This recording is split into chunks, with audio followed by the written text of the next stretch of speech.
Did you know na may malaking pila sa loob ng inyong tiyan tuwing kumakain kayo? Hoy, ako muna, tayo sigaw ng Candy habang tumalon sa unahan ng pila.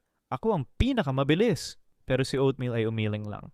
Teka lang kuya, ako naman ang magbibigay ng steady energy buong araw. Si Fiber naman ay parang traffic enforcer. Hoy, ayusin ninyo yung pila, walang singit-singit dito. Pero biglang dumating si Lechon na puno ng mantika. Sandali lang ha, medyo mapagal ako. Nagsimulang mag-traffic jam ang buong sistema. Aray! Bakit ako nandito? Sigaw ng Milk. Hindi ako bagay dito kay lactose intolerant. Chaos na sa loob. Si Candy nagdulot ng sugar rush, si Lechon naman ay nag-cause ng slowdown, habang si Oatmeal ay tahimik lang na nagbibigay ng energy.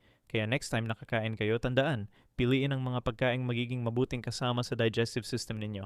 Mas masaya kapag organize ang pila sa loob ng inyong tiyan.